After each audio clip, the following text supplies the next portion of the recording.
चलिए शुरुआत करते हैं। तो हम बात कर रहे थे समकालीन भारत एवं शिक्षा की, कॉन्टेम्प्रेरी इंडिया एंड एजुकेशन की। तो ये बीएड में जो है सीसीएस यूनिवर्सिटी, महाशाकुंभरी यूनिवर्सिटी और अन्य जो भी यूनिवर्सिटी है जहाँ पर भी इसका प्रयोग होता है, तो वहाँ ये सभी प्रश्न बड़े इंपॉर्टेंट हैं। तो हम आज बात करेंगे स्वतंत्रता पूर्व शिक्षा का नीतिगत ढांचा, यानी कि policy framework of education in pre independent period. और हमारा क्वेश्चन है, प्राच्य और पाश्चात्यवादियों में क्या विवाद था। यह प्रश्न कई बार आया है पेपर में। तो प्राच्य और पाश्चात्यवादियों में क्या विवाद था। प्राच्य पाश्चात्य विवाद के विषय में लिखिए या प्राच्य पाश्चात्य विवाद पर संक्षिप्त टिप्पणी लिखिए। तो इस प्रकार से कोई भी प्रश्न आ सकता है।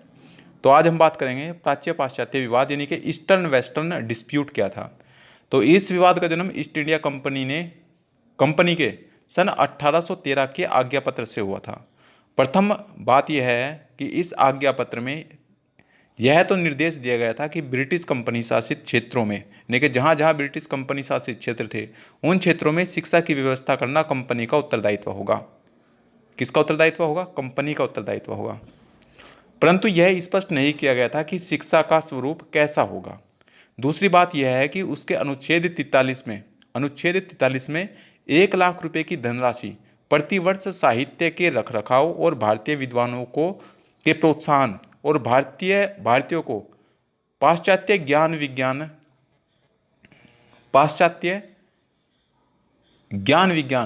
का ज्ञान कराने के लिए निर्धारित की गई थी। उसमें साहित्य और भारतीय विद्वानों की व्याख्या नहीं की गई थी। उसमें साहित्य और भारतीय विद्वान की व्याख्या नहीं की गई थी। कंपनी के लोगों ने इन दोनों शब्दों का अर्थ अलग अलग लिया। जो कंपनी के लोग थे उन्होंने इन दोनों शब्दों का अर्थ अलग अलग लिया, जिसके कारण दो वर्ग बन गए, एक प्राच्यवादी वर्ग और दूसरा पाश्चात्यवादी वर्ग। तो सबसे पहले बात करेंगे हम प्राच्यवादी वर्ग की। तो प्राच्यवादी वर्ग, इस वर्ग में अधिकतर कंपनी के वरिष्ठ और अनुभवी अधिकारी थे, यानी कि जो कंपनी के वरिष्ठ अधिकारी थे और अनुभवी अधिकारी थे वे सब प्राच्यवादी वर्ग में आते थे। ये सन 1813 के आज्ञा पत्र के साहित्य शब्द से अर्थ भारतीय साहित्य से लेते थे और भारतीय विद्वान से का अर्थ लेते थे भारतीय साहित्य के विद्वानों से लेते थे।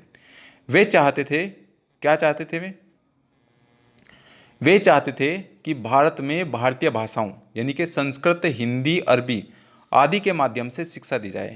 यानी कि जो भारत की भाषाएं हैं वो संस्कृत भाषा हुई, हिंदी भाषा हुई और अरबी भाषा हुई, इनके माध्यम से शिक्षा दी जाए। दूसरी बात, भारत में भारतीय साहित्यों और ज्ञान विज्ञान की शिक्षा दी जाए। कुछ उदारवादी इस बात के पक्षधर भी थे कि भारतीयों को पाश्चात्य ज्ञान विज्ञान का सामान्य ज्ञान कराया जाए, यानी कि कुछ जो सामान्य ज्ञान है, जनरल नॉलेज है, वो पाश्चात्य ज्ञान विज्ञान की वो भी करा दी जाए आगे। परंतु इस संबंध में इनके अपने अपने तर्क थे। इनमें कुछ भारत के हित की दृष्टि से ऐसा सोच रहे थे, जबकि कुछ ब्रिटेन की दृष्टि से ऐसा सोच रहे थे। भारत के हित की दृष्टि से सोचने वालों के अपने तर्क थे और उनका कहना था कि भारत की अपनी संस्कृति है और उसकी संस्कृति की रक्षा के लिए उसकी भाषा और साहित्य की शिक्षा देना आवश्यक है। और ब्रिटेन के हित की दृष्टि से सोचने वालों के अपने तर्क थे, जैसे प्रिंसेप आदि अधिकारियों का तर्क था कि भारतीय पाश्चात्य भाषा, साहित्य और ज्ञान विज्ञान की शिक्षा प्राप्त करने के योग्य नहीं है। दूसरी बात, विल्सन आदि अधिकारियों का तर्क था कि भारत में पाश्चात्य ज्ञान विज्ञान की शिक्षा देने से भारत में अंग्रेजों का विरोध हो सकता है।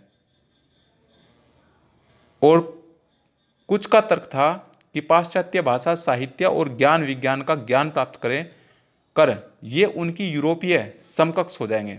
जबकि कुछ का तर्क था कि पाश्चात्य भाषा, साहित्य और ज्ञान विज्ञान का ज्ञान प्राप्त कर ये जागरूक हो जाएंगे और भारत में ब्रिटेन के शासन को उखाड़ फेंकेंगे। बात करते हैं पाश्चात्य वर्ग की। तो पाश्चात्य वर्ग में अधिकतर कंपनी के युवा अधिकारी थे और ये सन 1813 के आज्ञा पत्र के साहित्य शब्द का अर्थ पाश्चात्य साहित्य से लेते थे। किससे लेते थे? पाश्चात्य साहित्य से लेते थे। भारतीय विद्वान का अर्थ पाश्चात्य साहित्य के भारतीय विद्वानों से लेते थे। और ये क्या चाहते थे? ये चाहते थे कि भारतीयों की शिक्षा का माध्यम अंग्रेजी भाषा हो। दूसरा, भारतीयों को पाश्चात्य भाषा और साहित्यों का ज्ञान कराया जाए, यानी कि जो पाश्चात्य भाषा है और पाश्चात्य साहित्य है उनका ज्ञान भारतीयों को कराया जाए। और क्या चाहते थे, कुछ कट्टरवादी ईसाई धर्म की शिक्षा अनिवार्य करने के पक्ष में थे कि भाई ईसाई धर्म की शिक्षा हो, परंतु इस संबंध में इनके अपने अपने तर्क थे और कुछ भारत के हित की दृष्टि से ऐसा सोच रहे थे और कुछ ब्रिटेन की हित की दृष्टि से। राजा राम मोहन राय का तर्क था, इसमें राजा राम मोहन राय भी हैं, राजा राम मोहन राय का तर्क था कि इस शिक्षा से भारतीय आधुनिकतम ज्ञान विज्ञान से परिचित होंगे और अपनी उन्नति करेंगे। ब्रिटेन के हित की दृष्टि से सोचने वालों के निम्नलिखित तर्क थे। जो ब्रिटेन का हित सोचने वाले थे वो क्या सोच रहे थे कि भारत और पश्चिमी संस्कृति का विकास किया जा सकेगा, यानी कि दोनों का, भारत का भी विकास होगा और पश्चिमी संस्कृति का भी विकास होगा। दूसरी बात, कंपनी के व्यापार और शासन कार्य के लिए अंग्रेजी पढ़े लिखे कनिष्ठ कर्मचारी, जिसको हम बाबू लोग कहते हैं, वे तैयार किए जा सकेंगे। तीसरी बात, भारत में अंग्रेज प्रस्थ लोग तैयार किए जा सकेंगे, जो जन्म से तो भारतीय होंगे परंतु विचारों से अंग्रेज होंगे। और चौथी बात, भारत में ब्रिटिश शासन की जड़ें मजबूत होंगी। इसका परिणाम क्या हुआ, तो इसका परिणाम यह हुआ कि इस प्राच्य पाश्चात्य विवाद के कारण कंपनी 20 वर्ष तक अपनी कोई शिक्षा नीति निश्चित नहीं कर सकी, 20 वर्ष तक अपनी कोई शिक्षा नीति नहीं बना सकी। और सबसे बड़ी बात यह है कि जो विवाद प्रारंभ में कंपनी के अधिकारियों के बीच में था, वह विवाद ब्रिटेन के पार्लियामेंट के सदस्यों के बीच में भी उत्पन्न हो गया। भारतीयों के बीच में यह विवाद होना स्वाभाविक था और सन 1823 में कंपनी ने इस समस्या पर विचार करने के लिए 10 सदस्यीय एक समिति का गठन किया। उससे क्या हुआ, परंतु इसमें दो वर्ग बने गए, एक वर्ग प्राच्यवादी था और दूसरा पाश्चात्यवादी वर्ग बना, जिससे समस्या यथावत बनी रही।